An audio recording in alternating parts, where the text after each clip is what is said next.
Now this is something a little different, an all-electric hatchback with supercar levels of power and the kind of design that has me thinking of the Lancia Delta Integrale.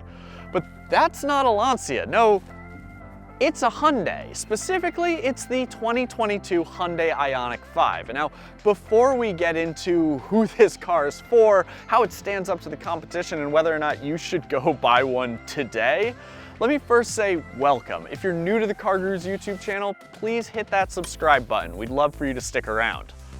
You should also know that you can now sell your car 100% online with CarGurus. Just enter some information and we'll provide you with the best offer sourced from thousands of dealers.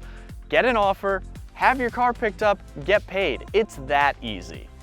But let's get back to this. We've seen the IONIQ name before, but this IONIQ is a little different. This is the first in Hyundai's new line of IONIQ EVs, with the IONIQ 6 sedan and the IONIQ 7 SUV coming down the pike. The IONIQ 5 shares parts with the Kia EV6 that Cliff reviewed earlier. They ride on the same eGMP platform, use the same motors, and the same battery. But one look at the two cars makes it clear. They've got their own unique personalities. Hyundai is defining the future of automotive design. This is very geometric. It's all straight lines, which sort of hides the natural bubble shape of the car's silhouette. I mean, look at this big diagonal crease along the profile, and then we have these accent lines along the bottom edge of the door. I personally don't love every design decision here. I mean, for instance, for some reason there's no rear windshield wiper, but all told, I cannot deny that this car is distinctive, and it is not derivative. The lights are the real showpieces on the IONIQ 5. Hyundai calls these parametric pixel lighting elements. They look like something from Tron. The wheel designs are sharp and busy with complementing fender arches. And notice how far Hyundai has pushed these to the edges of the vehicle. This car, this hatchback-looking EV, has a longer wheelbase than the 3-row Hyundai Palisade. It's the longest wheelbase of any US production Hyundai ever. The design will catch your eye, but admittedly, the paint colors are a bit muted. Teal, blue, white, black, gray. At least it's not all shades of silver. The door handles, they sit flush with the bodywork until I get close with the proximity key. And then they auto-extend like I'm Tony Stark driving a Hyundai. Not an Audi, a Hyundai. Inside the IONIQ 5, there's enough wide open spaces that Susan Gibson might write a song about it. Comment below if you get that joke. I really like how the doors have this interior sculpting that gives me a little extra room for my arms, and the windows let in a lot of light despite the IONIQ 5's high belt line. And there's no jumbled center console because this big dual screen dash lends a really clean look. It all feels very airy. The climate controls are all haptic, which I don't love, but they're also very logical. And below them we have this big bin for whatever. Most of your storage is going to be in this center console, which, because we're in the limited trim, slides back and forth. You still get a center console in the lower SE and SEL trims, but it doesn't slide. Another feature that's standard on the limited but not available on the SE or SEL is this big glass panoramic sunroof, which is really cool, and even cooler, it has a cover that slides in both directions. It's like the spaceship in Independence Day. Thanks no doubt to the ridiculous wheelbase, there's pretty decent legroom in the rear seats. Trunk space measures 27.2 cubic feet behind the second row, 59.3 with that row folded, plus there's a 0.85 cubic foot frunk under the hood. Those are decent numbers, very similar to the Ford Mustang Mach-E, but a bit less than the Volkswagen ID.4. Compared to some gas-powered crossovers, it's in line with the Mazda CX-5, but way short of the Hyundai Tucson. The front seats are comfortable, if not remarkable, and there's this weird footrest thing under the driver's seat, which I never actually got into a comfortable position, but no matter. One thing that I noticed almost immediately upon sitting down is that there's no Hyundai logo on the steering wheel in this car. In fact, once you're in the driver's seat of an IONIQ 5, well, there's really no indication that you're driving a Hyundai anywhere. Now, definitely one of the weirdest features in this car is this board to the left of the driver display. It's magnetic, but it's not a strong enough magnet to like hold up your phone. You can literally just maybe hold up a photo with a refrigerator magnet, and that is such a low-tech feature in an otherwise high-tech feeling car. It just makes me want to say, like, what is this actually for?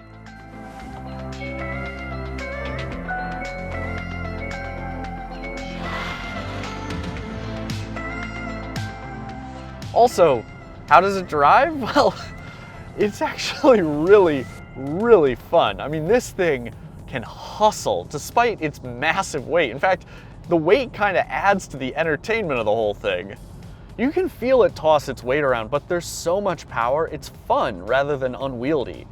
And the suspension handles potholes decently, and you can feel a noticeable change in throttle dynamics when you switch between eco, normal, and sport driving modes. That said, this drive mode button, it should be a dial. It looks like a dial, but every time I rotate it, it doesn't go, and I get frustrated, and then I remember, oh, Matt, you have to push it. You also may need to take some time to get used to the shifter. It rotates forward and backward, and it's not immediately intuitive.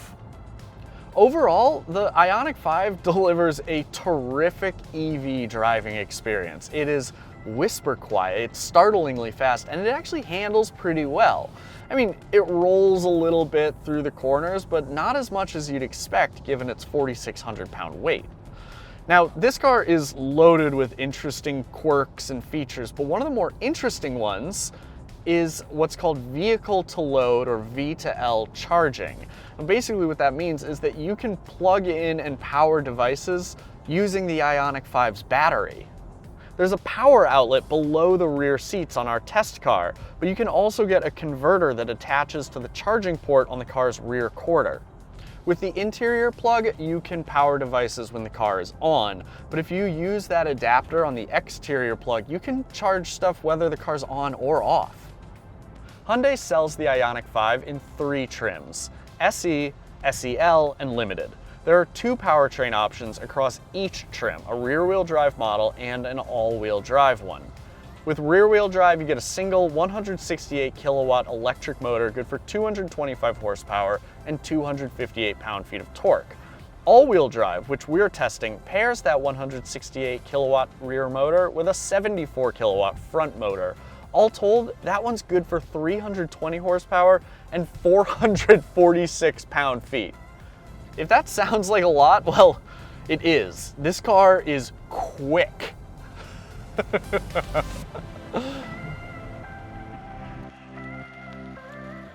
Now, we're gonna get a little in the weeds here, so bear with me. All Hyundai IONIQ 5s, regardless of drivetrain, they get a 77.4 kilowatt hour battery pack. Remember that number. Electrify America has partnered with Hyundai to provide unlimited 30-minute charging sessions to IONIQ customers for 2 years.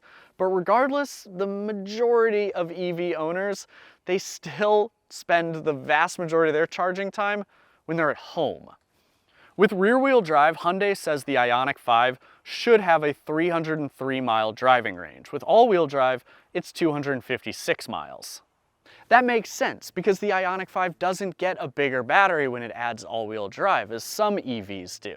So really, you're working with the same amount of juice, now powering an extra motor. 256 miles on a 77.4 kilowatt hour battery, that comes out to about 3.3 miles per kilowatt hour. 303 miles with the same battery comes out to about 3.9 miles per kilowatt hour. Now finally, it's very important to remember that these numbers assume optimum driving conditions. If you're like Cliff and you're driving that EV6 on a cold winter day, then you might not see that level of efficiency. Hyundai also displays these figures on the IONIQ 5's trip computer, how many miles you're driving per kilowatt hour. In my opinion, this, and not driving range, is how we need to be looking at efficiency when it comes to electric vehicles. The EPA, they like to look at kilowatt hours per 100 miles driven, but that feels overly complicated to me. I would personally rather know how far I can drive on a charge rather than how much charge I need to drive a set number of miles. But you tell us in the comments, how do you think about efficiency when it comes to a vehicle like the IONIQ 5? In testing, I saw just about 3.1 miles per kilowatt hour, which would bring me to around 240 miles of range, a bit below Hyundai's 256 mile estimate. But to be fair, I've really been flinging this thing around.